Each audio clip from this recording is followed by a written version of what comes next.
All right, we are live, baby. We are up and running for the evening. What Well, is up, Streamland? I am your host, JD Rosario. I want to thank you all for hanging out with us tonight. It is Friday, May 16th, and I'm here with Mr. JD Calderon. And, we are two guys who, I don't say we're experts in creating comic books, but we got a hell of a lot of fucking experience, wouldn't you say, bud? because I don't know about you, but I know I do. You talking about you don't know about you? Of course I have. Come on. I mean, have you seen my catalog, buddy? Have you seen what I brought to the table? Uh, I've put it together some pretty quality shit. All right, bro? Come on, man. Over 20 something. it's like you leave the door way open, and it's just easy. It's like low hanging fruit. No, it's You know not. what I mean? It's just See, like low hanging fruit. You this know, is where I'm the thinker. This is why I'm the man. I'm Because trying I not to set take you up. advantage. I got no problem. I got no problem being the fall guy. I got no Yeah, problem taking the bumps. I got no problem taking the hits. Right? That's what uh-huh. it's all about, baby. Right. That's what it's all about. But then when we talk afterwards, you start crying and shit. You know, I don't cry you cry all the that time. much. That much. And I was like, why do you abuse me like that on air? Why are you doing that to me, buddy? You didn't have to say that in front of my wife. And my friends, my cousins, they watch the Listen. The wife is not here. She can't come in and yell at me. She can't come here to protect you. All right. show. But I wanna shout out everybody who is catching us on Facebook, on YouTube, on Instagram. Thank you all for joining us. I know you got the Subway series tonight. I know you got the Nick game against the other team from up north, right? But if you are catching us, please shoot us a little comment in the side there. I'll shout you out. But if you're catching us on the restream, I want to thank you, and thank you. All right. Don't forget though, please drop that stack of unread comic books on the like, subscribe, and share buttons. I know there's a lot of books in your to read pile out there, folks. So there's more than enough to go around on all them buttons. Okay. But Calderon, what's up, kid? How's your week been going? So far, so good. It's funny you're talking. I'm sending a damn DM to some artist about some artwork. Thanks. Thanks. I'm like, why is this person talking to me? I'm so tired. I'm like, oh, let me just answer this guy real quick. Yeah. Um, Well, all right. That's good that you're doing that, right? Because it means you're working and you're working on comic uh, books. And constantly. that's the point of tonight, bro. That's what I want to ask, All right? right. How far ahead should you start promoting your comic book? Listen, I mean, What's up? Yeah. right out of the womb, Uh, just start promoting. just start promoting. So what's right out of the womb? The second you get a page back, the No, the second you second get you your step cover. out of your mother, you should start promoting. If you haven't started at that point, you're way, way behind. All right. So That's you're why way we're behind. way, way behind. Okay, All right. that's So that's everybody pretty much at this point, right? pretty much Everybody's way, way, way gone. exactly. Yeah. But no, but seriously, like, I mean, it just depends. I mean, if you're gonna, depends how you want to deal with it, right? Like, Right. if you're dealing with, yeah, if you get the first page and you don't mind putting it up, showing that page off, showing panels, you can do your breakdowns and stuff and show Right. that sort of thing. It's not the sort of thing I'm into, right? Right. Like, because I'm doing so much, right? I don't have time to be like, oh, here's my page, and here's my page, and here's my page, and here's my page.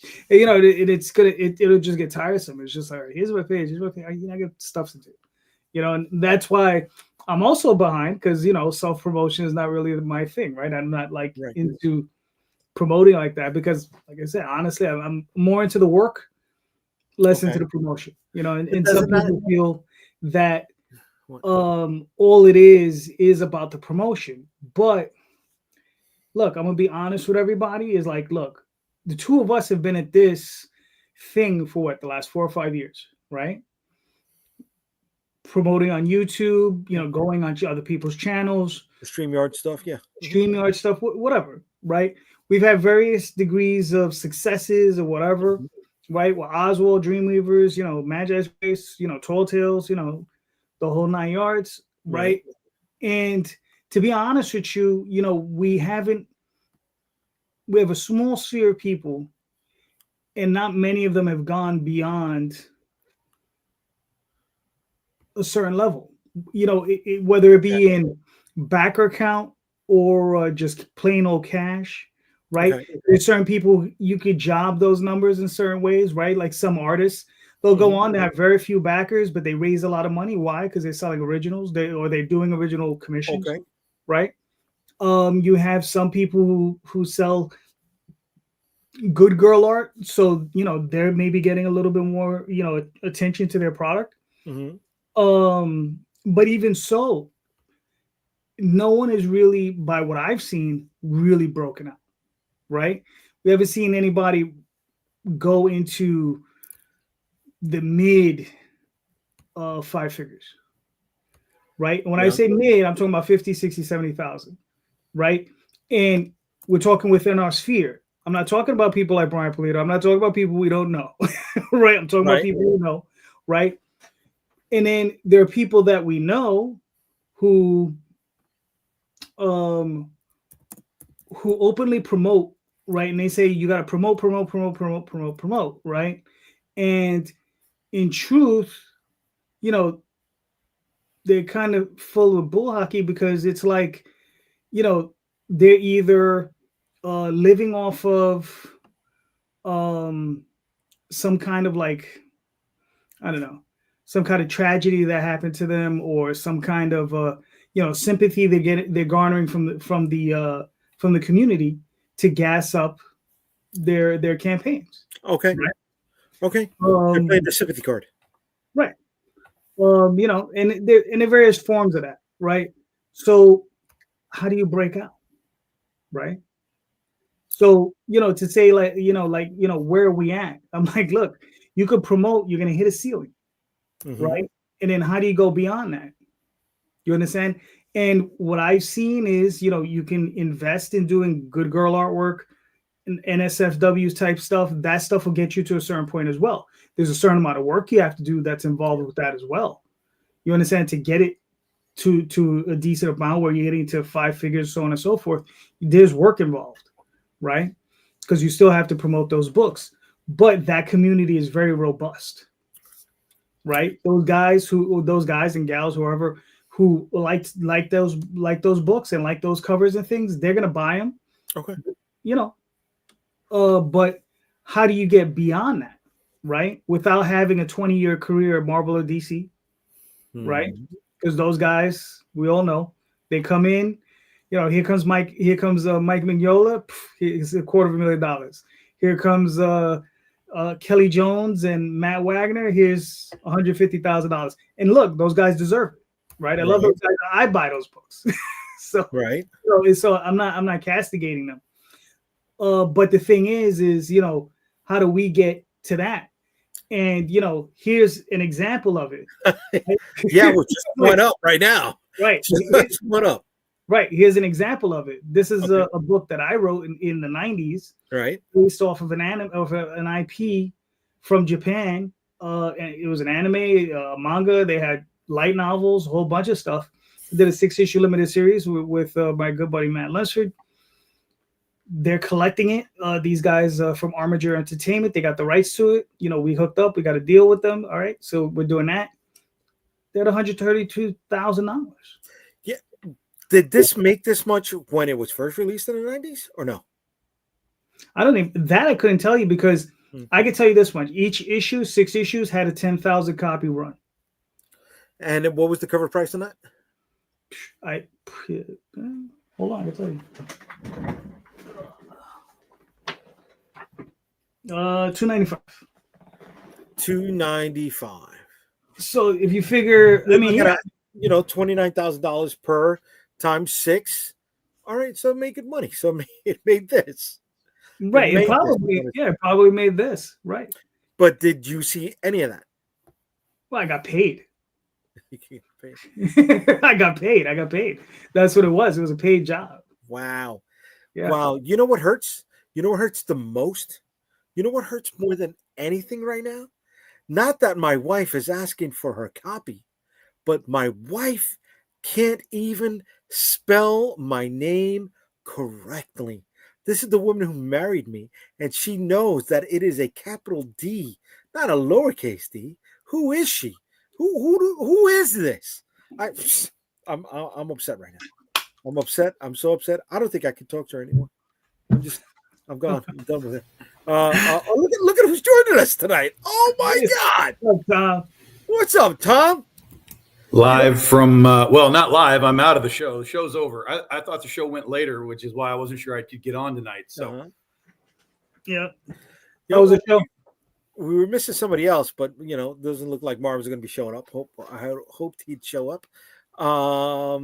Okay, let's not get into the name. Oh, thanks, dear wife. Thanks, dear wife. I appreciate it. You know what? That's an he was talking smack earlier before you came on. I'm just saying. Yeah, I was talking. No, I wasn't talking smack to my wife. Calm down. Don't get me in trouble. Okay, I haven't seen my wife in almost 2 months. Don't make my next week's greeting, fall apart before it even happened, buddy. All right. Thanks. Look, you know what? Let me change the subject quick. Oh, so Tom, the show ended early tonight. Oh, okay. Wow. Tell us about that. She can always go to the beginning of the show. That's all. Son of a mother. Let Tom speak. Yeah. Well, it didn't end early. It just ended earlier than I thought. Because it was kind of a pseudo preview night. So, but it ended at 7, and I went and grabbed some dinner, and I'm at the hotel and chilling out. So it was so we're at Motor City. I'm down there with CB Zane, and it's okay. It was okay for Friday. I was trying to remember like what last year's Friday was, because last year it was our first time at this con. So it was all new. But I don't really remember what we did. So today I'm just happy with what we did. I'm perfectly happy with it. And, it was light for Friday, but we still did really well. Nice. So, hopefully tomorrow will be what we need it to be. Okay. All right. Now, Lewis gave us a question here, and I want to touch him before we get back to the show and Calderon's thing. I wonder what's Bill Black's tale for being around for so long from FemForce. You guys want to chime on that quickly or no? I mean, I don't know that I have an opinion, but I mean, FemForce is still rolling. I wouldn't say it's rolling, but it exists. Okay. And once you have an IP that's existed for decades, it has value. If you can, sort of maintain that audience to some degree. So, he's been printed at black and white, right? Mm-hmm. Recently, it wasn't color for a long. I would have. First few issues for sure, because I have at least the first 5 issues, maybe 10 issues. There are some color issues, but a lot of it's black and white. Yeah, I don't remember ever seeing the latest stuff. Yeah, is in black and white. But listen, I mean, it's a fetish at this point. It's a fetish. For those fans, I think for those fans, it's a fetish. But is that somebody they're real comic books? It's like the guys are writing real stories. That's the thing, right? Is it somebody who's being true to their IP, sticking to their guns, or is it somebody that found a niche? Is it somebody who has taken time in the red to keep it going? FemForce is not one of those top of the charts type of books, right? I don't know if it ever broke 300 in the top diamond. Did it? I don't know. It's possible. Back in the 90s, I mean, the Bad Girl stuff was pretty popping for a while there. 90s, probably in the 80s. That's how far back their book goes. Jesus. Okay. Yeah, but the Diamond Top 300 didn't exist until the 90s. So. Well, true. It didn't. No, I could have sworn. Diamond didn't even come in until like 92 or something like that. Oh, okay. Wait a second. Diamond came in 92. Well, I'm just saying, maybe it's a little earlier than that. It was earlier. It was earlier than that, definitely. Right, and it was even earlier that Steve was doing the purchasing for a couple of stores, right? Before he decided to even think about it. And Steve Jeppy was a mailman in Maryland. So look at that. Huh? Mm-hmm. And he was smart enough to get out, though. Yeah, I know. I know. So you're on the Steve Jeppy track. That's Jay. You're following that. No, I'm more in the Herman Melville track. The one who wrote Moby Dick, but still worked in the patent office, right? And that's it. I think he died in the patent office too. I'll probably die in the post office before any of my stuff becomes recognized. But here I am, and Tom, before you signed on, I asked Calderon a question, and the topic for tonight was how far in advance should you promote your comic book? He was like out of the womb, right? But okay, Listen, that's the only way you get ahead. Well, I think You know- I think there's a multi-layered thing though. Like how soon should you promote your comic? As soon as you can. But then the other layer to that within the crowdfunding thing is a lot of people ask like, how far advanced should I have like a preview page or whatever they call those things? Right. Okay. And I'll tell you right now, they don't mean shit for me.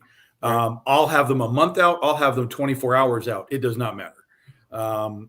But I think that part of that is just because I've built a following and they just know that it's happening and they're not concerned about it. Doesn't mean I wouldn't be able to get new people paying attention, but I don't think in the crowdfunding world it's quite as important as we put the impetus on it.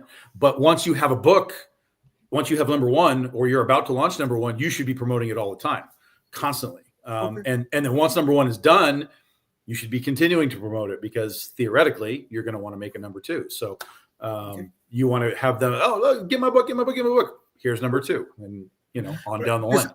I'm thinking about the documentary with the Canon Films, right? The two Israeli cousins who, they would go to cons and they would just have a poster with either Charles Bronson or Chuck Norris on it. Didn't have a script, just had a poster and a title. And they were famously, Sean S. Cunningham had no movie, but he had Friday the 13th, the title. Look at that. And he put that in the newspaper. Friday the 13th, the movie, had no script, had no concept of what it was, just put it out there, and then they built around it. So yeah, absolutely. So is that something we should be doing? Should we just go out there with a bunch of covers? Hey, this is the first quarter, second quarter, third quarter. Yes. If you can do that, if you can be strict and March, July, August, December, and you know what that is, and you can nail it 100%, you should be like, here's our year. But I did that. I've done it a couple of times. I even did it this year, but my year got fucked because of what happened with my mom. So I had to reshuffle the whole thing. But initially I had it like, here's the 8 campaigns that we're doing this year. Boom, boom, boom, boom, boom. Here's the dates. Here's the books. Here's whatever they are. So that way people could know like, oh, like I like Oz. So that's down here and they can be ready for it or whatever. That's the thing, right? They want to be ready for it. They want to put their calendar in. They want to put it in their calendar. Excuse me. Going back to Lewis for a second. He says, in the 80s, Bill, give it a shot with Americomics. I remember hearing about it, but I can't put it in my head where Captain it was. Paragon, my favorite. Really? Phase 1 phaser. Yes. And you guys do publish, so you are living the dreams as many wish they could. Yeah. I could have 3 titles coming out monthly and I'd still want more, right? I don't think I'm ever going to say, oh, I'm doing it. I'm always going to be chasing. I'm always going to be pushing. I'm always going to be fighting to put out the next book. I don't think I'm ever satisfied with what I have, with the catalog I've built up. Are you guys in the same boat or no? I mean, all my books are still ongoing, so it's like until I get to the end, I want to get to the end. Some of them will come faster than others, but I definitely have the thought process in my brain. I dealt with it today a little bit at the cons where people were like buying my books, like 6 volumes of Oz, and they're like, "Oh man, this is like the whole thing." I'm like, "Well, so far there's more coming," and they were and it was sort of a mixed reaction. Some were like, "Ooh, like there's more," and others were like, "Oh man, like doesn't this shit ever end?" So there is sort of like a 2 audiences to kind of consider when you're doing sort of long form storytelling, and but ultimately you're the creator. You have to decide how long you want to do it and how long you want it to go, and when it's time for it to end for you gotta then make that decision. Well, I know Calderon, you have an end in mind for the Oswald Chronicles. You've spoken about that, right? Yeah. How far ahead are you at completing that? So I know you got a lot of scripts in the bank. It's written. Okay. Maybe like 15, 16 more stories to get done. Okay. And these are stories, not single issues. Some stories are like 200 pages. Some stories are going to be one shots. Okay. Some of them are like 4 issues. Some might be 3. But yeah, I have one that's going to go well beyond 200 pages. Jesus Christ. Okay. Well, I mean, look at Kirkman, right? He finished Invincible, what, 6 years ago? Yeah. Made a cartoon, and Mhm. now he's talking about revisiting it, right? He's already revisiting the universe with something like Battle Beast, which did killer numbers for the first issue. And but he's revisiting it at the right moment. oh yeah, Right. He's revisiting it Oh, yeah. because of the cartoon. right, Mhm. Yeah. right. There's interest shown in it, Yeah. right? Yeah. Yeah. Yeah. But even if it wasn't for the cartoon, do you think he still would have had that little itch? Would you guys have that itch if you were in his seat? Well, all right. I'm going to be the asshole. Okay. As usual. What's new in this place? Fucking asshole. Mhm. Kirkman's history outside of Walking Dead and Invincible is not gigantic. He did a lot of things that kind of got some hype, but then never really kind of went anywhere, like Oblivion Song and like Outcast, Werewolf, Tech yeah. Tracker. So there were some other things that he did that just never really like Mhm. got there. Mhm. Like the other one that he did was good, was Haunt, but he did that with like with McFarlane and Ryan And- Otley. Like it was all star Right. cast, Right. But anyway, Pulo. Yeah, Yeah. that died out very quickly, man. well, they all left the book. And once they all left the book, it went to new artist and new writer. Everybody was like, I'm out. And it was gone. Okay. Yeah. But anyway, the point being, even though The Walking Dead is over, he has gone back to The Walking Dead. Even though Invincible is over, he has gone back to Invincible. So he knows where the bread is being buttered. And he's not going to let any of that go. I mean, there's fucking 5 Walking Dead shows now. Like, it's just never going to end. Right. So why, I guess the question would be, why would you not milk the cow if there's still milk to be had within the context of, popular culture and so on? Now, at some point, maybe it dries up at some point, but the way that nostalgia works in pop culture now, we're decades from the milk drying up on these properties. Luis, no. It was The Walking Dead, and it was France that kept it going, right? Issue 6 is when it really started to gain traction, and the international publishing for that is what kicked them into overdrive. He did Marvel Zombies, I think, after he did Marvel Team Up. Yes, after, yeah. Right? So he was doing the Marvel run for a little bit. But did it give him the Marvel, engine behind him? Of course. I cannot deny that, right? But all right, we're talking about Kirkman, but let's look at Rob Liefeld. There's no cartoon, there's no movie, there's no TV show. Well, yet he's going back to Youngblood. Well, yeah. It's complication upon complication, right? It is, but it also isn't. If you just look at the history, Rob has complicated history. Yeah. I mean, his companies have gone under multiple times.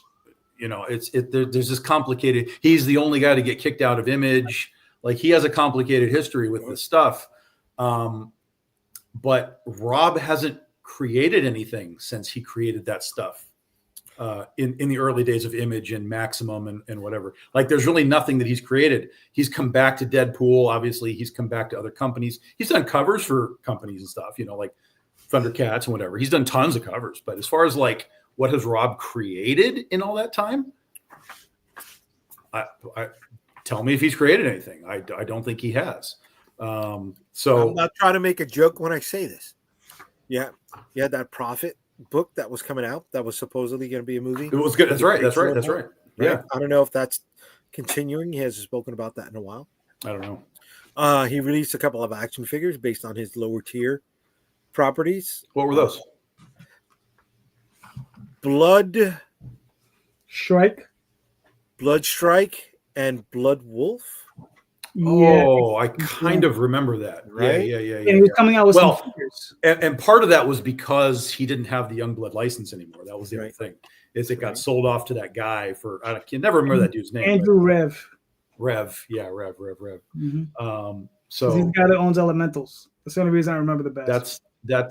So he kind of got in that problem. But what my thought was always like, okay, Rob, if you can't do Youngblood, create something else. I mean, isn't that what you do, is create, right? But he just hasn't, which is kind of weird to me. Well, everything was centered around his Youngblood stuff, right? The New Men, which was the X-Men. It was all sort of intertwined. A lot of it, Brigade and Bloodstrike and and Youngblood. In Youngblood, right? Which that was Teen Titans, right? He couldn't get the license for Teen Titans, or he couldn't work on Teen Titans, and that's what it became. Mm-hmm. I mean, but all right. So you guys know, like, I'm working on a title right now, Dreamweavers, that's 30 years in my past, right? And I'm bringing it back. I've remastered it, relettered it, recolored it, putting it out there, you know. And I'm working with the same artist, my old partner Matt. We're gonna finish the series. We're gonna finish the 6 issues. What made you want to scratch that itch again? Because it's an itch. Okay. It's an itch. For the longest time, it was like a huge albatross around my neck that I never finished that story. So I ended up finishing the 3 issues. I tried finishing with another artist, just wasn't where I didn't like the way the stuff was looking. Killed that. Ended up writing it as a novel. I wrote from the very beginning to the end. I have the story as a novel. Mm-hmm. But even then, you know, I still want to finish it as a comic book. You know what I mean? It's just one of those things. So, and then, you know, it's funny that you mentioned Rob Liefeld, because Matt and I did this book back in the day, which is Dreamweavers in Extreme Homage, which was a parody book, right? Oh. And we're gonna re-release this eventually too in color, but it's like, you know, like it has Matthew's riff on Jim Lee, right? Okay. And yeah, I see on the bottom a little bit of Death Blow there. Yeah. Yep. Yeah. Well, we call him Death Glow. So. Oh, there you go. Hey, there we go. Right. So, you know, there's stuff like this in there. I mean, you know, it's basic. It's oh my God! If that in the middle is not Jim Lee's Death Bird from the X-Men, that 275 era over there. No, the previous page. The previous page. Probably. I like this page because Daphne's right there. She drew herself in. Oh. You know, because nice. Matthew was at the house. He was inking the page, and she was like, "Oh, let me," and she just drew herself in there. Nice. But you know, it was something we did. We were just goofing around. You know, we were just having fun. And then, well, wait a second, hold on. There's something special here. Good. What? Because there's a Rob Liefeld section. Nobody has feet. Well, yeah. Not only do they not have feet, everybody looks like they're covered in Wonder Bread. I never got that. I don't get that reference. I'm sorry. I don't know. Oh yeah. Oh, that's 100%. Yeah. That's the scene he ripped off from Frank Miller, so we ripped it off from him. So you know. Okay. So you know, it's okay. Goofy fun. Like I said, yeah. All right, but look, you're revisiting this, or excuse me, another party decided to revisit this. Yeah. Right, and you joined in. And you went up again. Look at that, bro. You made another $20 right now. It's the JD bump. It's bro. I brought you 2 sales tonight, bro. Come on, man. Look at that. Look at that. Way to be me. I wish I could do that for my. Let's see if we can get over 133. But you know, why did this group decide to revisit this now? They're huge Tenchi Muyo fans. That's literally all. But is there anything in the ether that's saying Tenchi Muyo it's now's the time to strike with this property? No, I think what it is because they've worked on other anime projects, right? Like Gunsmith Cats and a couple other things, like helping bring back like remastered videos and stuff. They were talking to the studios. They and like I said, they're massive Tenchi Muyo fans. They knew of this work. They interviewed me 4 or 5 years ago, myself and Matt. Okay. And they really liked the work we did, and they were, they wondered like you know, how would the newer Tenchi fans react to the work, right? Because this was done, and I mean, yeah, it sold 10,000 copies per book, but you know, they're expensive now. The 6 issues sell for $200. Okay, so if you could find them, you're gonna pay a premium for them. Although I have found them. mycomicshop.com, whenever they get them, they list them at cover price, so I buy them whenever I see them. But and you could probably find them at dollar bins because most retailers don't even know what they're looking at, right? So why is it going for that much? Because they're rare. because those people who have them got them locked up. They're not going to let them go. Okay. Right. Yeah, And then- 10,000 units is not many units. Right. It sounds like a lot of units to us, but like in Yeah. that time period, like it's not that many units. Right.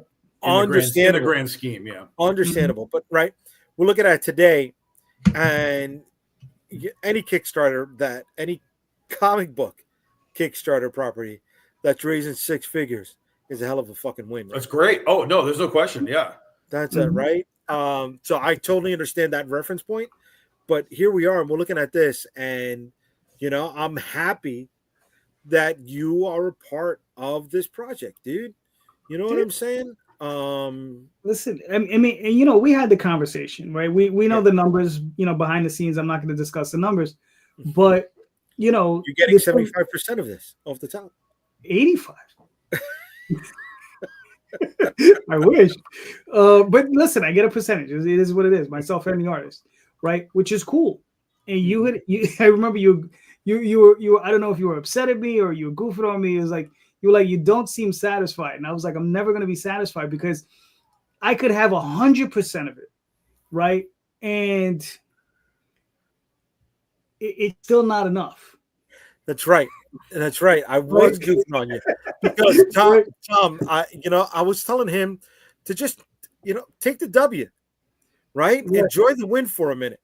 Whether it's you're going out for a nice dinner with the missus, right? No. Just take that for a second because that's not a win that many of us get. Right? Yeah, I know. I get it. I understand. Right? But no. I'm not telling you to go in a fucking bacchanal and a buffet of women in Vegas. No, I'm not saying fucking don't do that. Right? I am married, so it makes it rough, Bro, listen to me, and baby, if you're watching right now, be careful. Baby, if you're watching right now, cover your eyes. I don't want you to hear this part. Okay. Cover your eyes. I don't want you to hear. Come on, baby. You just have a Ghostbusters reference. What you do is you go and you blow a chunk of that money and you get it out of your system so you don't lose it like a knucklehead later on. All right? All right? You just go on that spree that they showed us in 3 movies of The Hangover, right? And maybe if you're lucky, you got enough money to have Flo Rida hang out with you. All this happened. Buy a tiger. That's what you say. Buy a tiger. There you go. Yeah. Buy a tiger, bro. Yeah. Here we go. A buffet of women on a comic book salary. Shit, yeah, bro. Why not? That's a great point. I tell you what, I know what I am gonna do, but it's something different. It's not gonna be that. And we joke about it. I'm tired of being humble.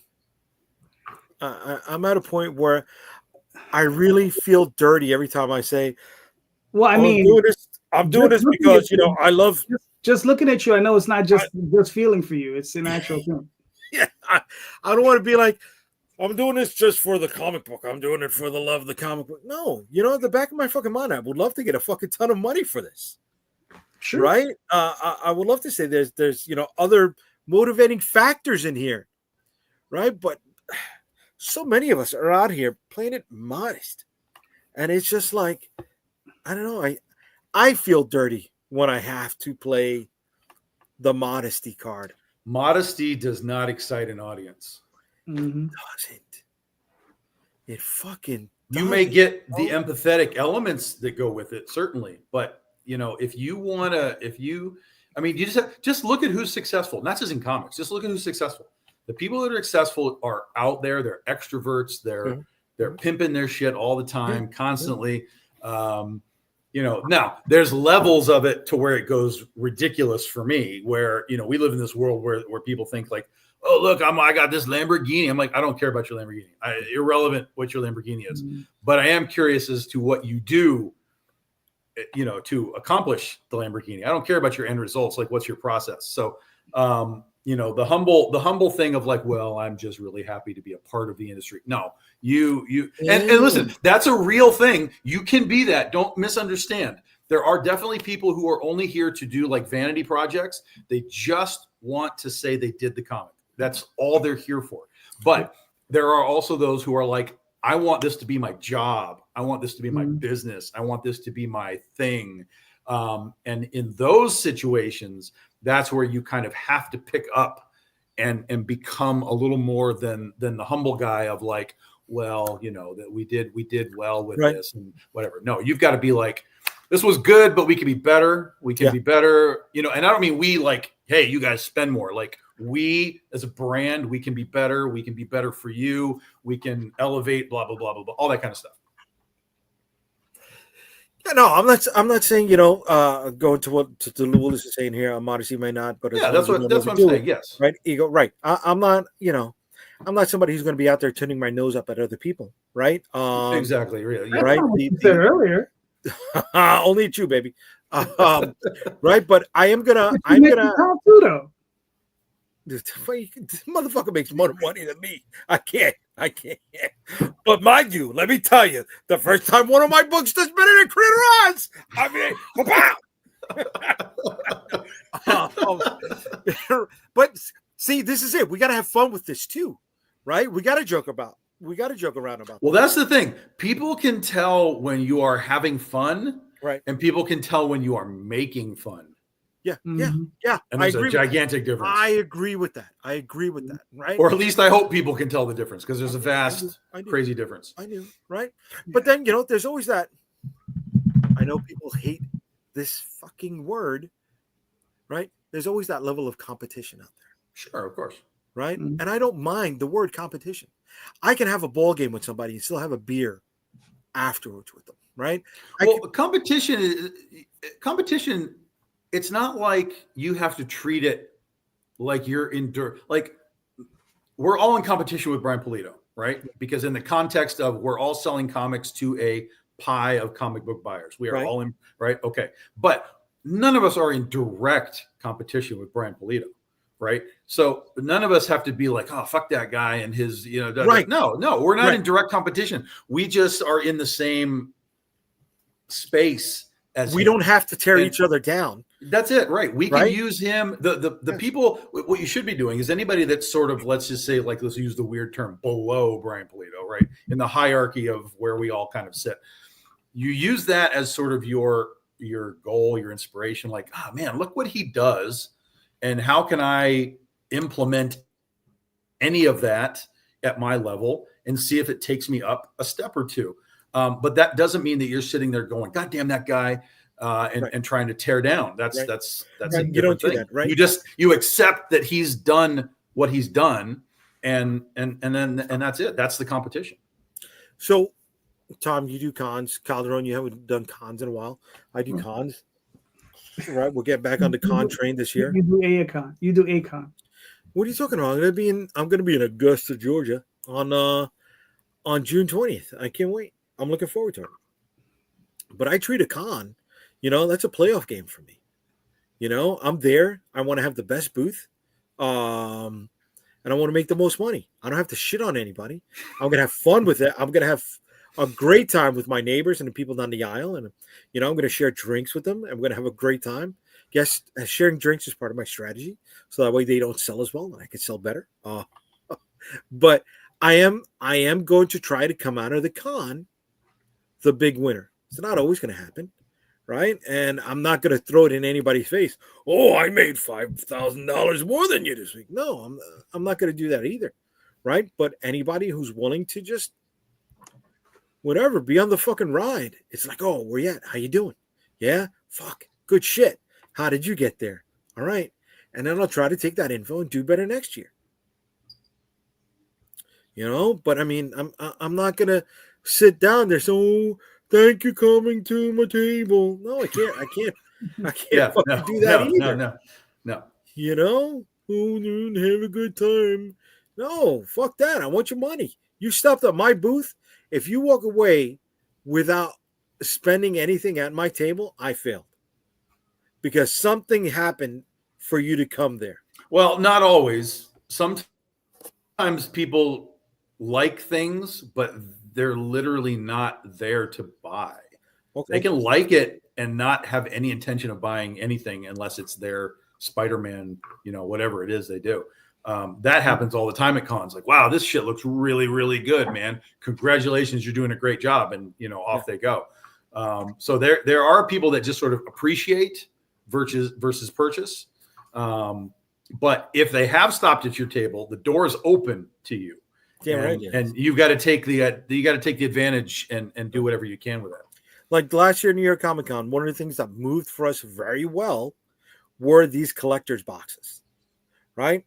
And yeah, we had the single issues on the table, but for another $5 more, right? They could get the whole bunch of single issues. They got a pretty nice package box, and they get a couple stickers and a couple buttons in there, which the cost for me was minimal. Brought up my entire dollar amount for the sale. I'm like, oh yeah.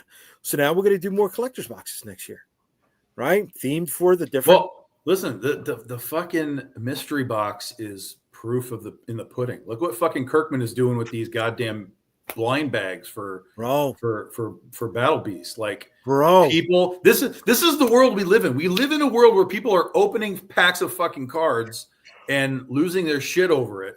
And it's just real. It's an honest to God real thing. But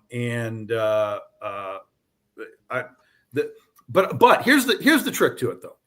I think the ones that succeed the most, you have some real sense of what you're getting in the package, right? Yeah. It's not just, mystery box. You might get socks or suspenders or, like that. Right. That's crap. But if it's like, here's a box, it's full of comic books, guaranteed. And in those comics, you might get X, Y, or Z. They're at least at the bare minimum getting comic books because they know what they're getting. Yes. That's the value in that stuff. Yes.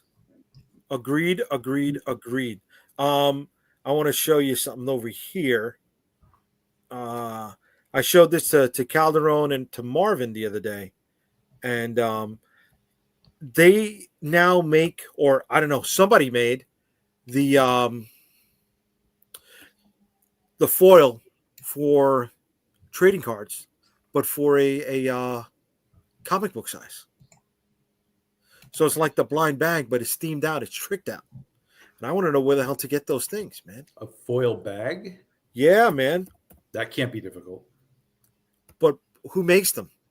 I could probably take 10 minutes and find it. That doesn't seem difficult at all.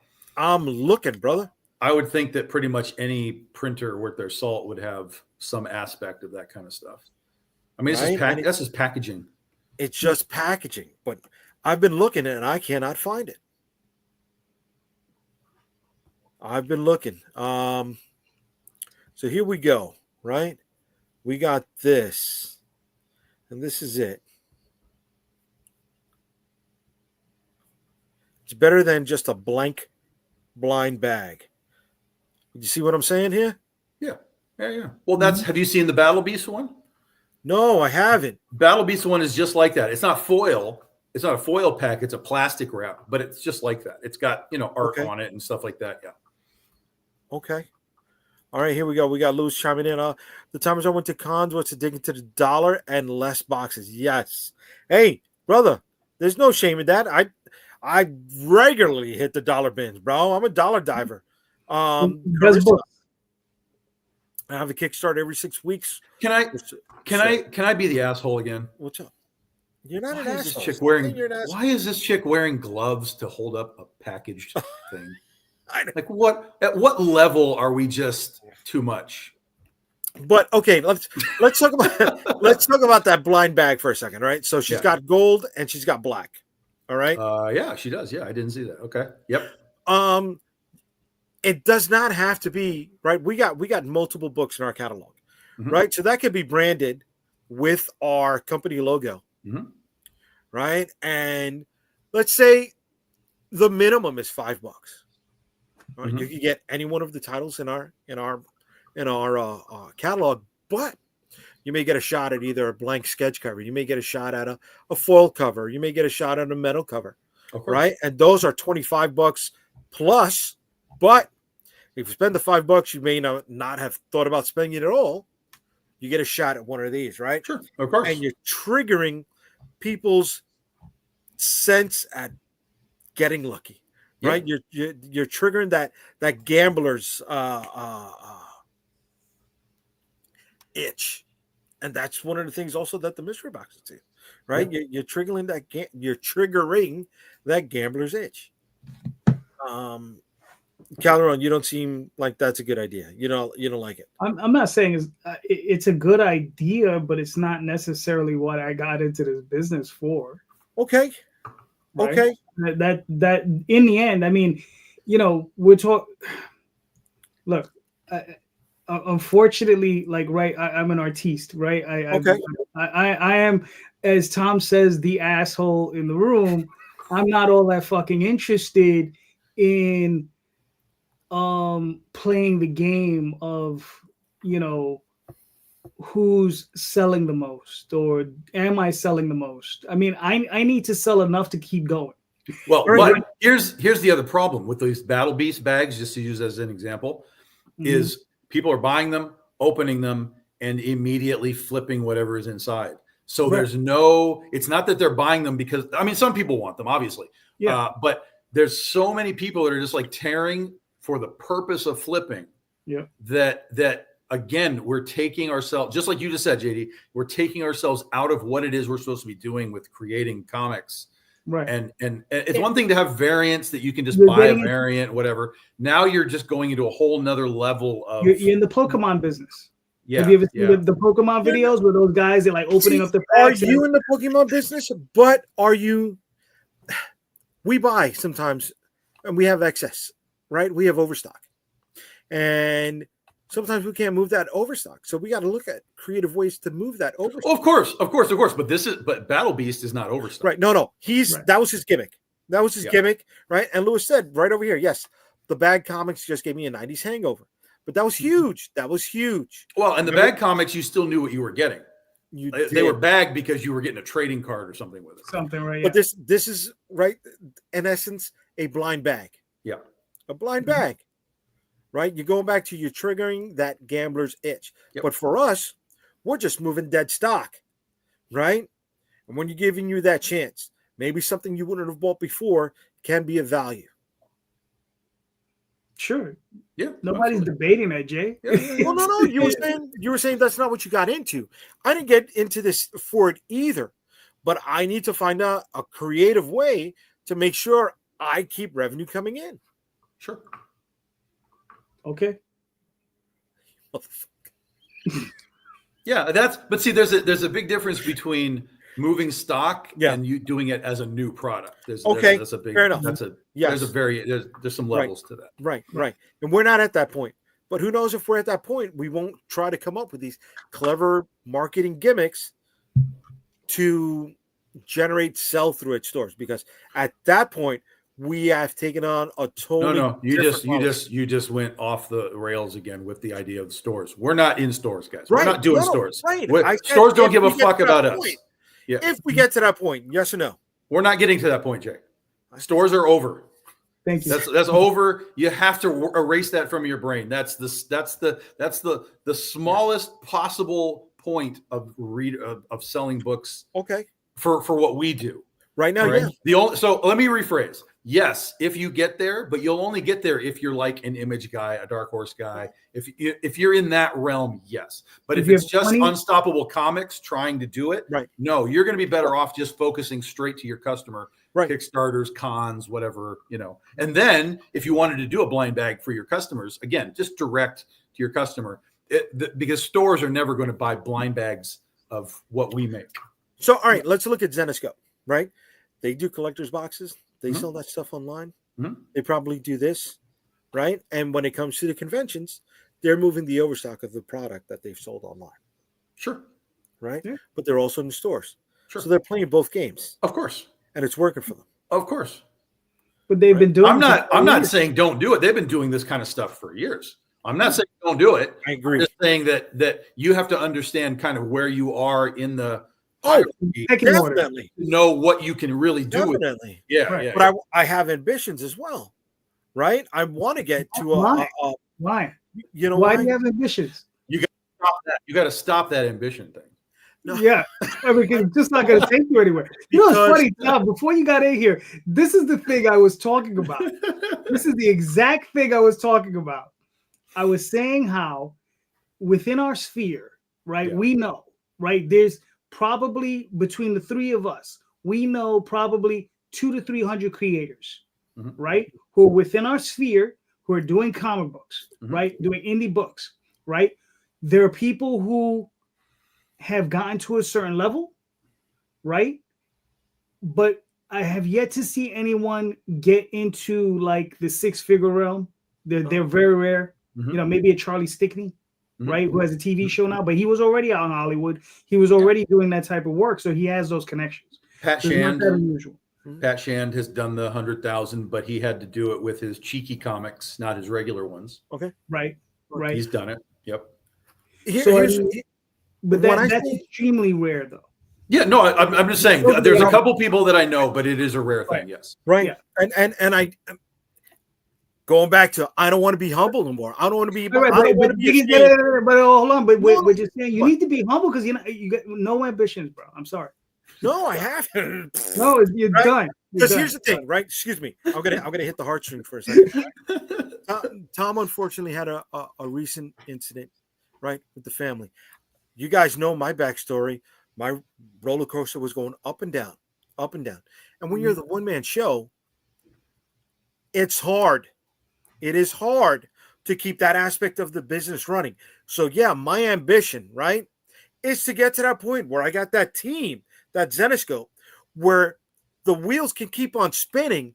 And when I have to focus on those outside matters for that period of time, I can focus on that and be rest assured that those reels are spinning. And if I need to do a pop-in, I can do the pop-in, but know that it's not going to fall off the rails at all. Real growth. This is the hard part for people to really wrap their head around. And it's something that I've had to wrap my head around too.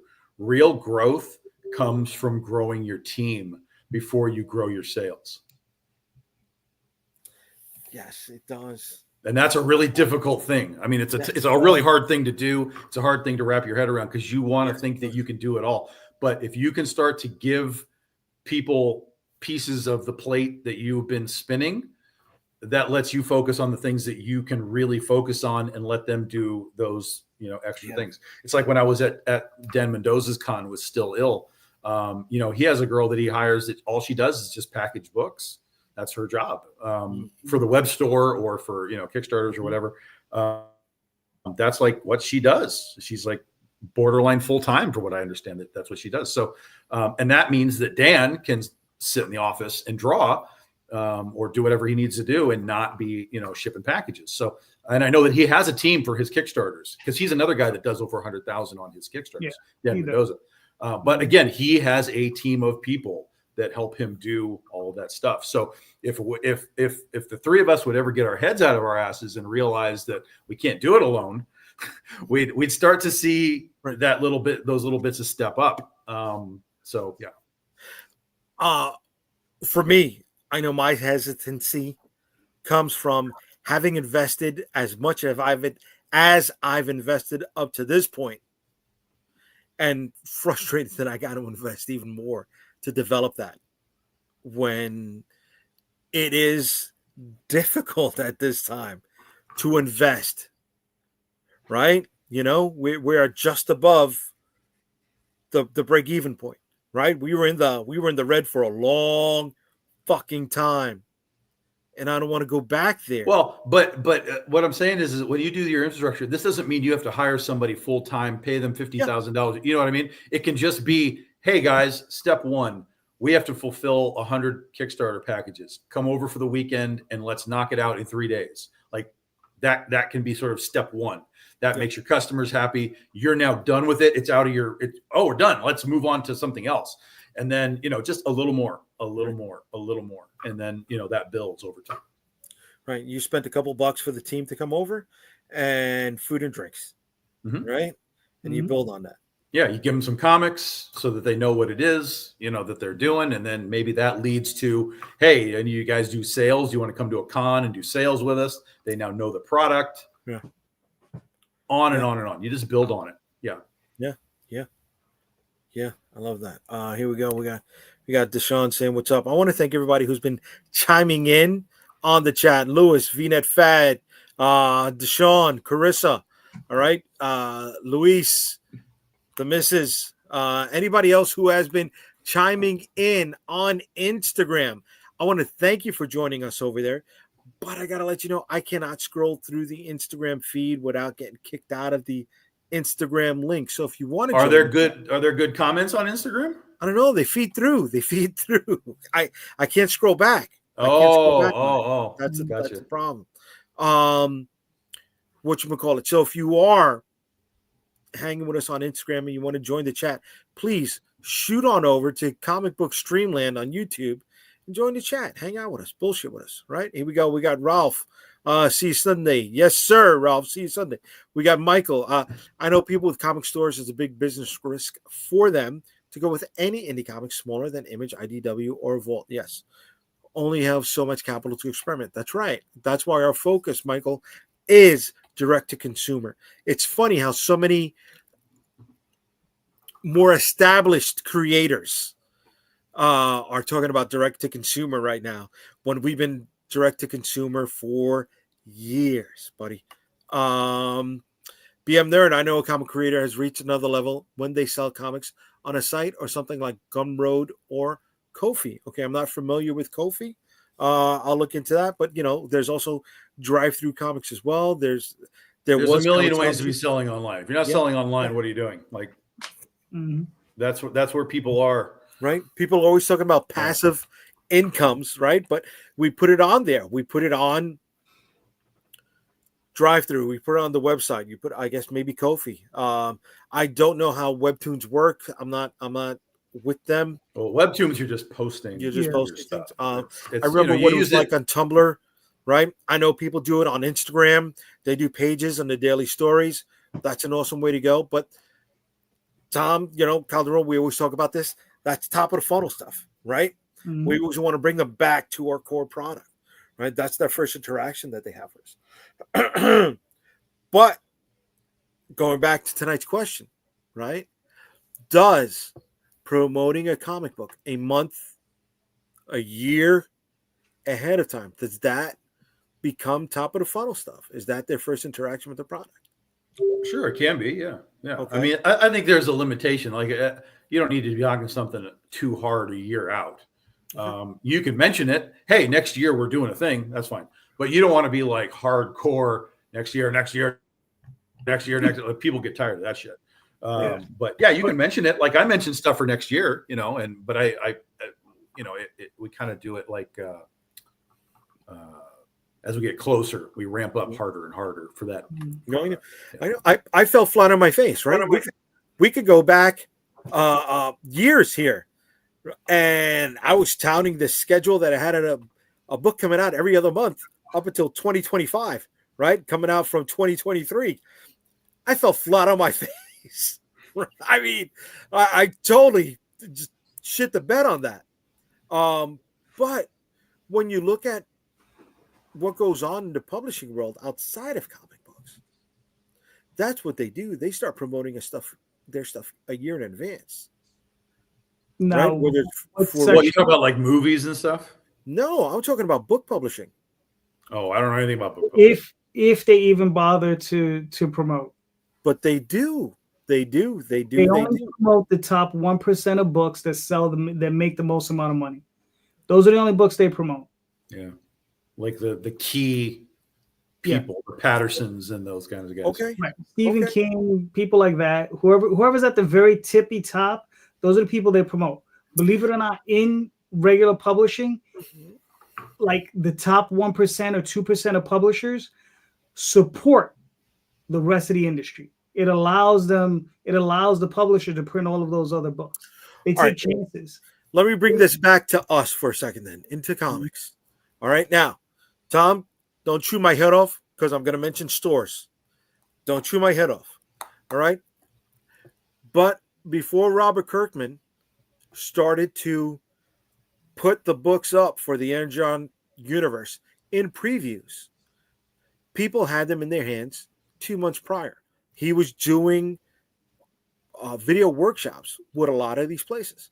So you figure those 2 months prior, plus the 3 months that they were in previews, they had a 5-month lead time to promote a book. Mm-hmm. Again, that was into stores. What would be the parallel for us with direct to consumer?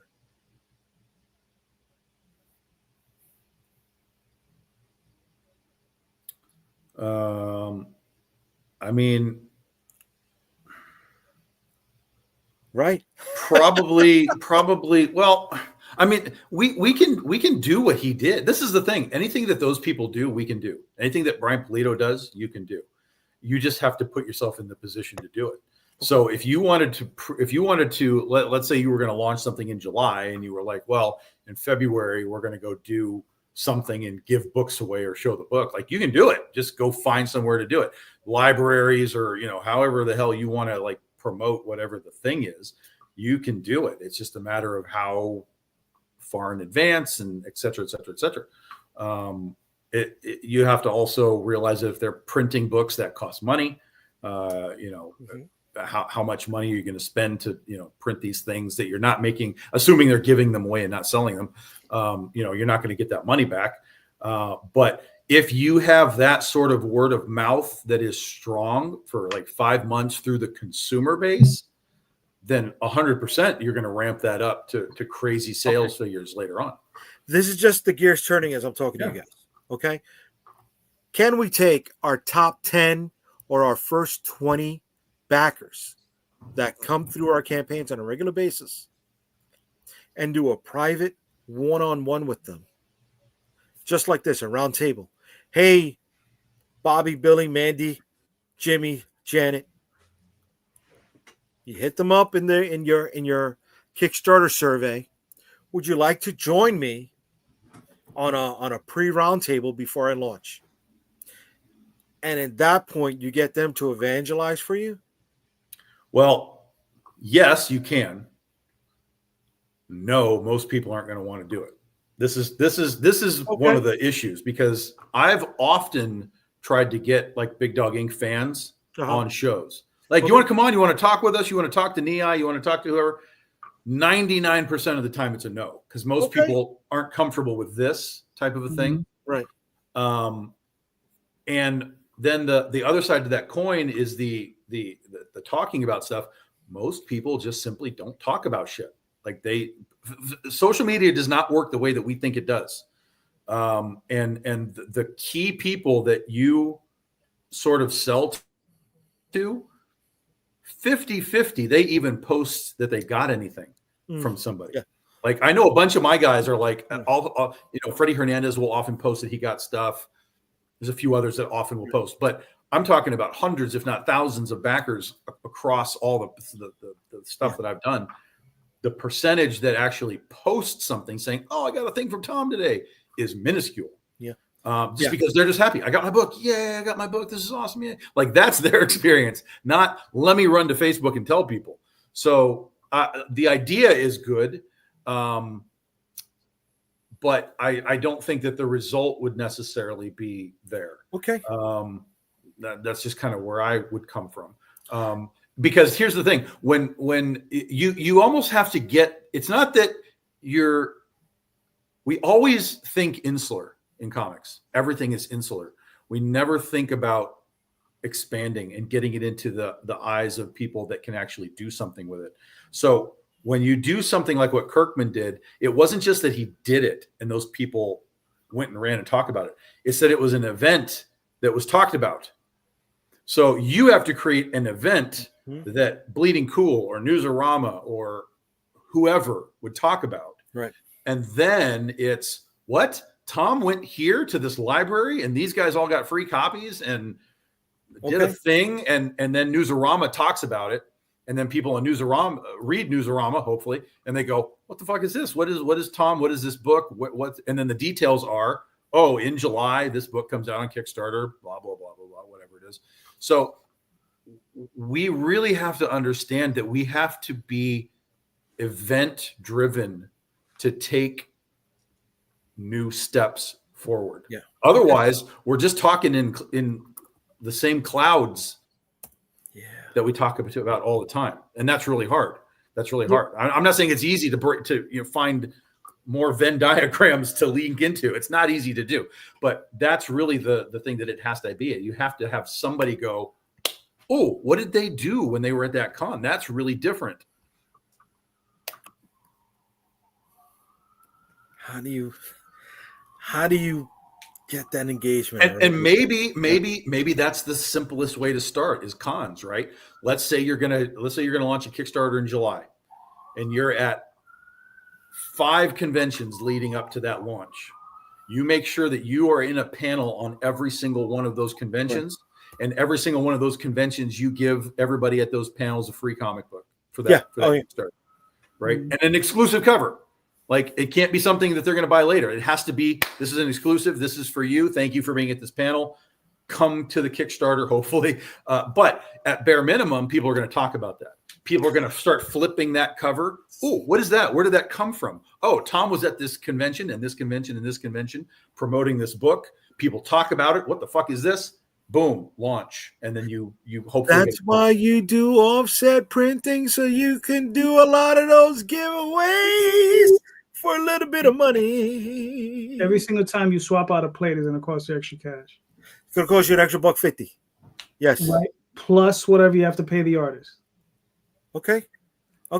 So yeah, but you can do. But if you were let's just say you were to plan 2,000 units, just plan 2,000 units, one cover across 5. You don't have to do a new one for every convention. It could just be convention exclusive. There's going to be 5 of them. Okay. If that's the case, why is it?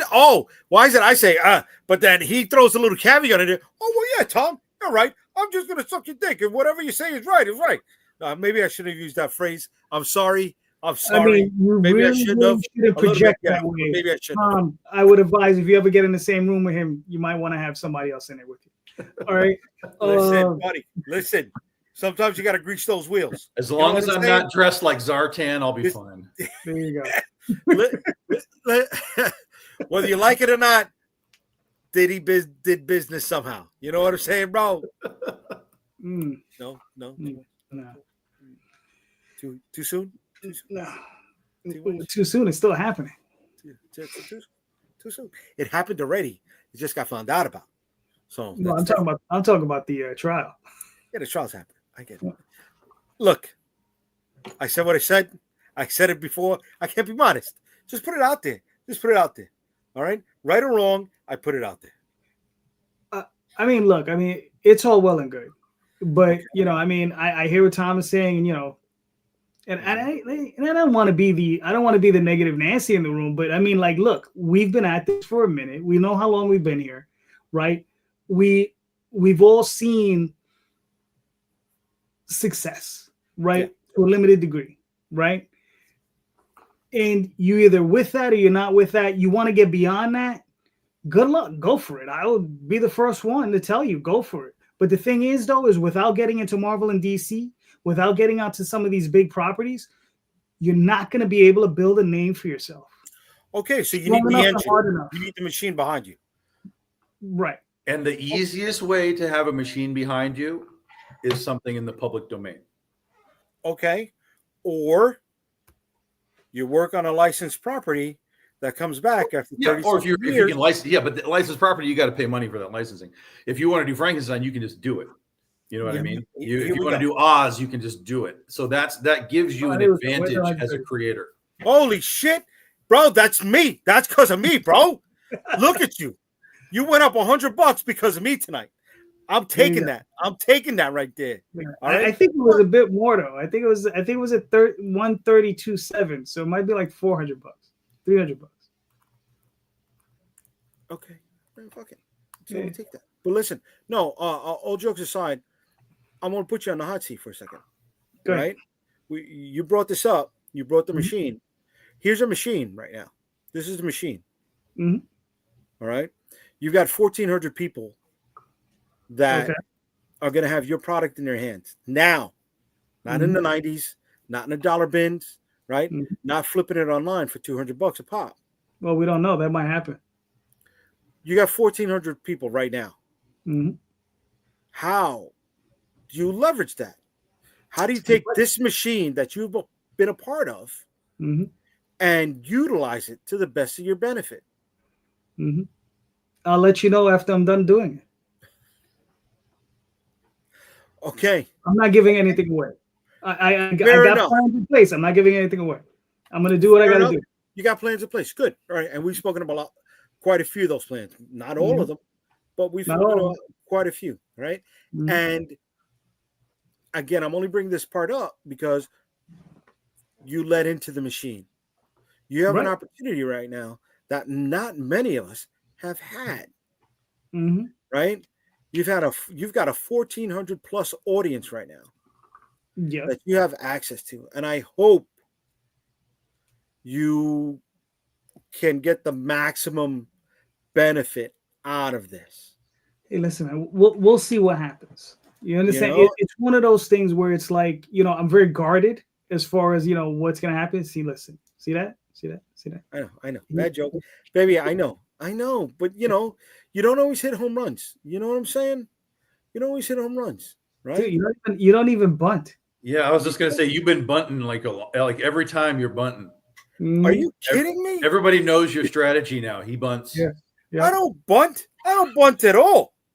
Mhm. I'm fucking swinging, bro. Maybe Yeah. a slap hitter going the opposite way. I got okay. You When I bunt and play still get ball, taken out of first base. when I never that, bro. I could beat anybody on the time. team right now. Every I was a time. slap hitter, and I always got on fucking base. All right, that was my whole game. Maybe not past Uh-huh. first, but I got on fucking base. Okay. I got I'll on take base. that. All right. Doesn't look that way. What are you talking about, bro? I had a great baseball career. Come on, man. Excuse me. I had a great beer league career. Sorry. Mm. Let me get that part right. All right. Beer league sounds better. Yeah, nothing wrong with a beer league. Nothing wrong with a beer league, bro. But look, I hope you get something good out of that, dude. I hope you get something really fucking good. Yeah, Right? I mean, listen, man. I mean, we're gonna work it. We're gonna work it. But like I said, Could Calderon have done better promoting at cons leading up to the campaign launch? of course, hell yeah, Look at for him. sure, for sure, for sure, for sure. But this is also not my campaign. You are a part of the campaign. I'm part of the campaign. Yes, You are I part mean, of I the wrote the book. I wrote the series. Yeah, but he's not running the campaign. Right, Right. he's not running holding the back. campaign. Yeah. Right. Exactly. He's along for the ride on this. Yeah. Exactly. Right. Exactly. Right. But this campaign never would have happened had you and the artist. I'm sorry, I keep forgetting his name. His name is Matt Lunsford. But yeah, that's Matt, fine. You don't know him. had you and Matt not gotten together and put this together in the first place. Correct. Right. So, like, there's a lot of spinning wheels in this. Mm-hmm. There's a lot of For spinning sure. wheels, right? And William, I hope I see you at New York Comic Con this year, bro. All right. Yeah, I'm psyched for you, dude, when it comes to that. Right? Whether you want to say you were the lead or not, right? You had a big part to play in this. And I'm happy. I see this. I see a win for you as a win for me too, right? I'm feeding off of those. Oh, he's trying to ride your coattails now, man. Fuck yeah, baby. It happens every Come Sunday. on. Every Sunday on. night. You ever watch the show? Jeez. Would you like me to bring you coffee, sir? Would you like your tea and crumpets tomorrow? I'll bring it, boy. Make The sure. only reason drop anybody them off. watches this show is because we're on. You motherfucker! I hit my eyeball right now. I hit my eyeball right now. I got fucking 8 people watching me on Streamland alone on fucking YouTube. Get out of here. All right? 4 people are coming from you. Oh, come on, bro. Yeah. But all the rewatchers are gonna come from me. So. No. You know what's fun? You know what's funny? Tom, you weren't on the last time Calderon and I were on here. We were jaw-jacking for about another 30, 40 minutes after we signed off. Yeah. And I was still getting comments rolling, bro. You sure Right? you didn't have you sure you didn't have Instagram still rolling? No, because Instagram doesn't feed into my comments here. Oh. That's why I'm always telling people to come back to the YouTube or to the Facebook, because the Instagram comments don't feed here. I got to switch over to the Instagram tab, and that's why I can't scroll up, because then I don't know, fucking whatever. It doesn't jive well. But there were still comments rolling, and I look back And then we had another 68 views within those 30, 40 minutes that we were talking. I'm like, oh, the restream really freaking works, man. Yeah, it does. You know, it's not always about the live stream. So I'm gonna start ripping the audio and putting them up on the other things as well. Oh, that's cool. Right? I mean, It's fine. I mean, as long as we're getting our 30% when you're monetized, it's fine. There you go. I gotcha. Yeah. Hold on. Oh, hopefully the wife is not listening to this part. Okay, baby, close your eyes so you don't listen to this. You guys aren't paying for this part either. So I'm gonna give you a cut when it comes out. You know what I'm saying, bro? What? But yeah, no, I definitely see this as a win. You know, bro, not just for you, for a lot of us, man, and I'm happy, right? Because it shows that the average person can hit a big campaign. Yeah. Even though it was, you know, a licensed property, but it's something. Right. Well, that's what I'm saying is like, I mean, doing this enough, right? We've seen that it requires a certain level of getting into that sphere to get a little bit of that push, right? And that's what I think is required. I mean, you got to get into that sphere to really get in there. Right. I was fortunate. I did it in my 20s, right? I chose not to continue. That was my choice. But I mean, you know, second opportunities don't come up every day. So listen, I'm gonna ride this. I'm gonna ride this sucker for as hard as I can get it. The only thing is that, you know, I'm gonna do it. I'm not gonna talk about it. You know, it's a very different thing for me. You know, listen, I know the gears are running right now. Tom is probably looking at licensing Jason the Will Warriors. I know I'm going to look into the license for Paw Bears right now. Thank you for that pop. Thank you for that fucking pop. Oh my god. Thank you for that fucking pop, kid. If you're taking that, I'm getting the Monchi cheese. The Monchi cheese is for me. Nice. My wife would buy that in a fucking second, bro. Yes. She'd buy the Monchi cheese book in a second. You know? Why don't you get Sigmund and the Sea Monsters while you're at it? In the which one? Sigmund and the Sea Monsters. That's Croft, man. Yeah, that's I didn't the people know that that. I pitched them for Land of the Lost, and I had an Electro Woman and Dynagirl pitch too. Mm-hmm. You know, bro, the Croft stuff, I don't know, kind of weirded me out a little bit. That's the whole point. Yeah. Oh, yeah. forget about the Boogaloos. That was the weird one. See, you guys are older than me. I'm happy that Tom jumped on Paw Bears. You know what I'm saying, bro? Mm-hmm. It got the response that I needed. Maybe not the one that I wanted. You know, come on. Oh my God, Monchi cheese. Michael's with this, right? The Monchi cheese. He remembers the lyrics to this also. I have just single-handedly started a renaissance for the Monchi. Oh, there you go. Monchi cheese. There you go. It's gonna Dynamite next year is gonna be like Monchi Chi comic is here. Probably. Fucking Nick Barucci. Fucking Monchi cheese, Popples. What else? Shirt Tails. Right? Popples had a comic book. That was a Marvel comic. Yeah, that was like under their Star Comics or whatever it was. I didn't know that. Yeah, Popples had a short-lived comic. Yeah. There was a bunch of those that had very short-lived moments. Yeah. In some of those, like Mad Balls had comics. I did not know that at all. Yeah. Man, there's some weird stuff out there. Weird stuff. Like I know I got a couple of the Sectors comics. Yeah, issues sure. number 1 and 2 was That's pretty illustrated by Mark Teixeira. Yeah. Texiera, excuse me. Yeah. It only ran like 9 or 10 issues. Something like oh yeah, but he didn't do the full run. I know he did the first 2. No. Just the first couple, yeah.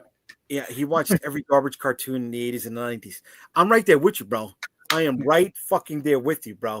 We could go tit for tat. Spiral Zone, you know, fucking the Filmation Zorro. I was a fan of Filmation Zorro, right? Here we go. The missus, she loves the Monchi cheese. Why'd you laugh at Filmation Zorro? You didn't like Filmation Zorro? Nobody likes Zorro. Are you kidding me? Nobody likes Zorro anything. I fucking love Zorro. Zorro is one of Zorro is a boomer property if ever there's a boomer property. There is a boom. Oh no, I'm Gen X. Zorro, the Gay Blade. Zorro, the Gay Blade, fucking works for Awesome me. film. Awesome film. Bro, red like a rose, yellow like a banana. Come on, Mhm. bro. Come on, bro. That shit was fucking great. Mhm. Nobody's living the Zorro life in this day and age. Nobody. Bro, I've got the What are you Boss talking Fight about? Studio. Sean Gordon Murphy recently did a comic. Yeah, but his comic is a reimagining of Zorro. It is not. Well, What yeah, is understood as Zorro. I have to say that, yeah. Oh, and also there's currently a Kickstarter For featuring the Zorro. old Alex, yeah, for the old Yeah, Alex the Toth Alex stuff. Yeah, yeah. Yes, yeah, I backed that one. I I backed that one as well. That. Yeah. And there's a G.I. Joe Kickstarter also going on. Nobody gives a shit. Nobody gives us two fucks about fuck G.I. Joe. It's a piece You of watch shit. your fucking mouth there, bro. Garbage. Garbage. You fucking dare say shit about it. Garbage. Garbage. Don't you fucking Hold on, downplay fucking hold on. G.I. Joe, Hold kid. on. Basura? Oh, yeah, that's it. Basura. Never fucking say that. I can't say it because Larry Hama's a cool dude. So I mean, Oh, yeah, no, I that's like the it. only reason- I like That's the only Larry. reason. That's the only reason I give it a pass. Look Larry at Hama- this. Look, that's What dude. is that? Oh, they, Oh, what is happening right now? Are you What kidding is me? happening right now? You want the horse too? I'll get the fucking horse, bro. I get the Yeah. motherfucking horse, bro.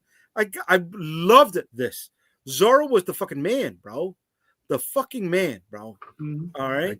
I can't deal with this. What are you kidding me? This is Boss Fight Studio and a 1/18 scale. All fucking over it, bro. I can't deal with it.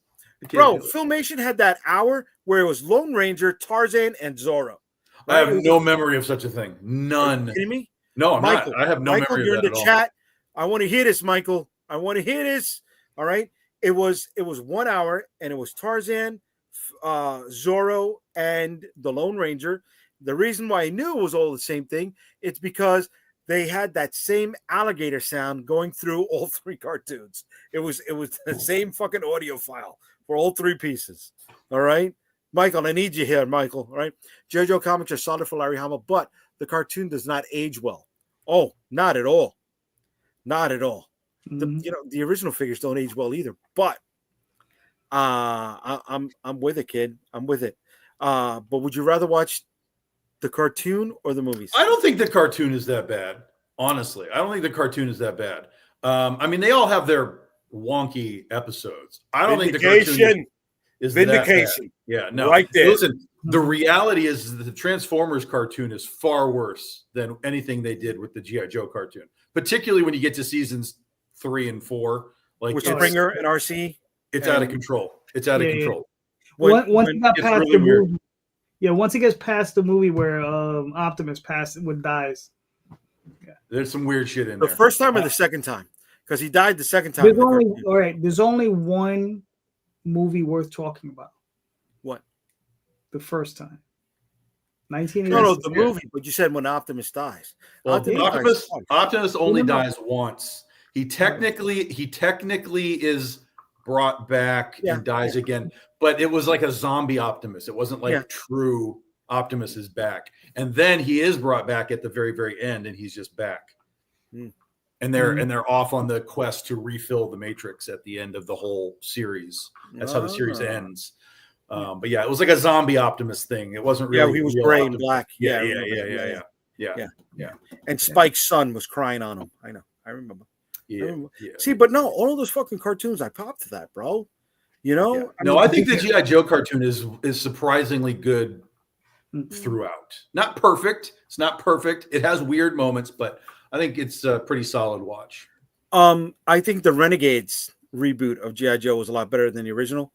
They just took 5 characters and they made them the A-Team.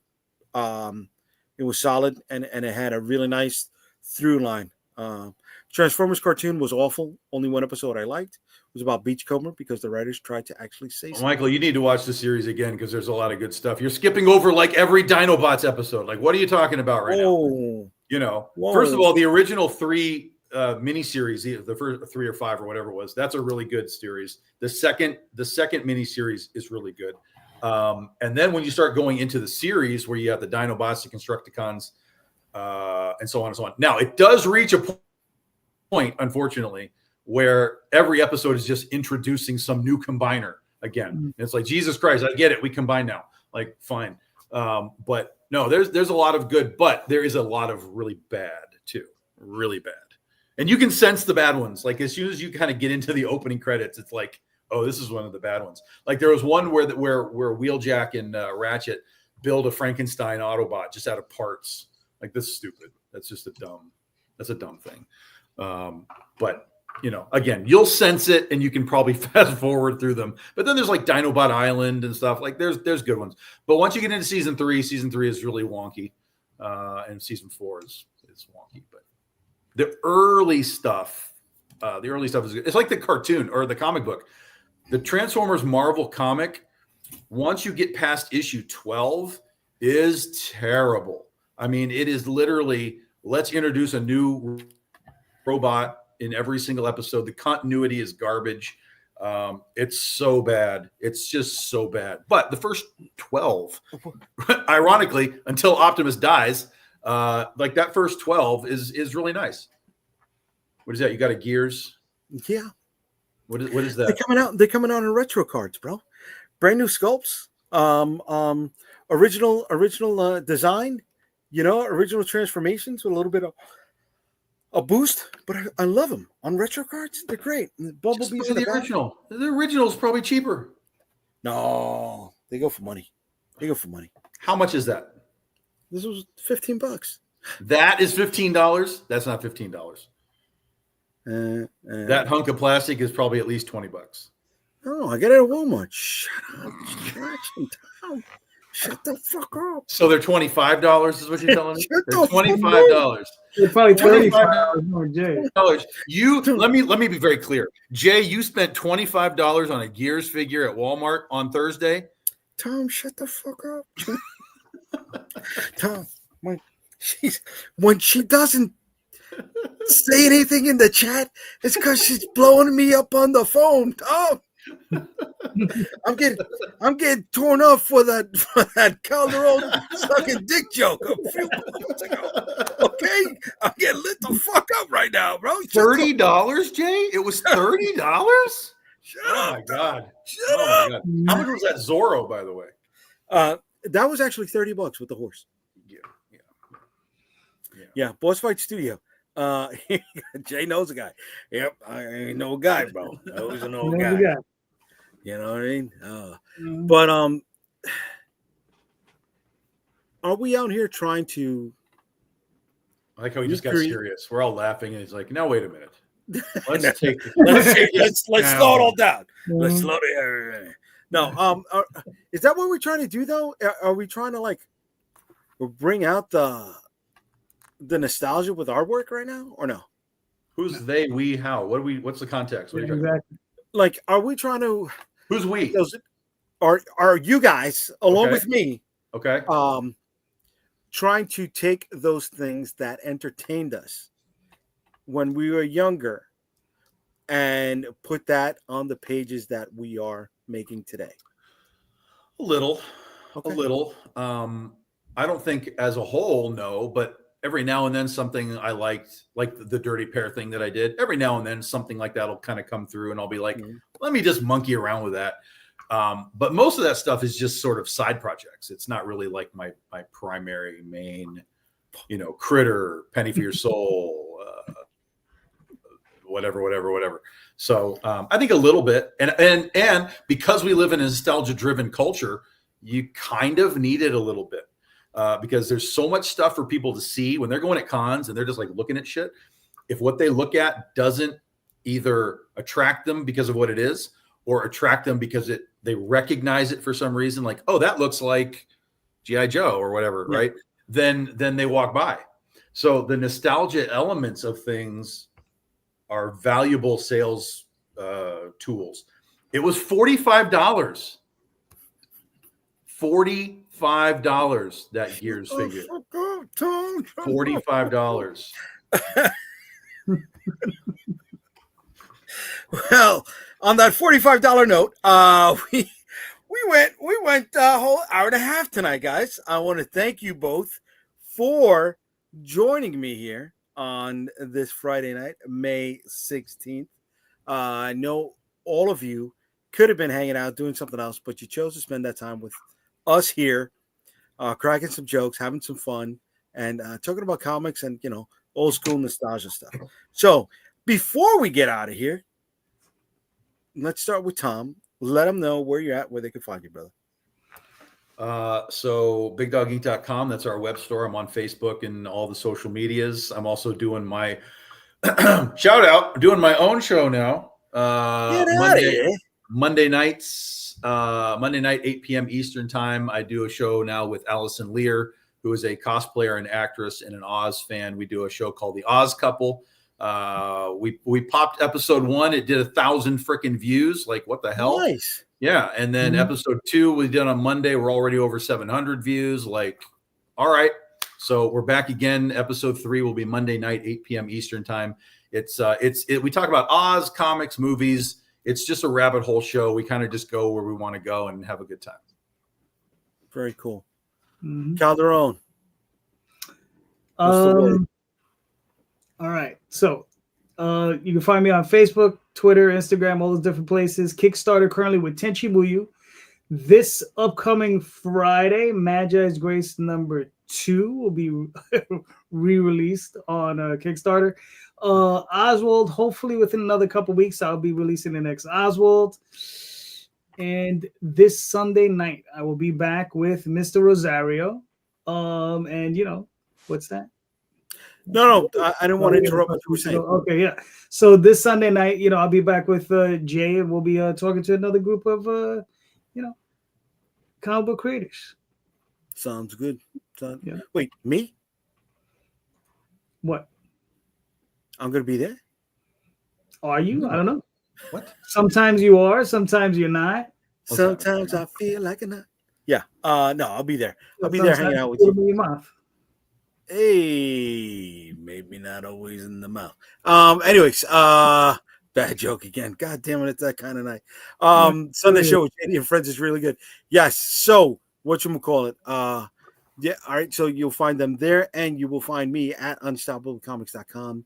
I want to thank everybody who's been hanging out with us on Instagram, on Facebook, and on YouTube, Comic Book Streamland. Appreciate it. Catch you next time. Later. All right. Have a good night, everyone.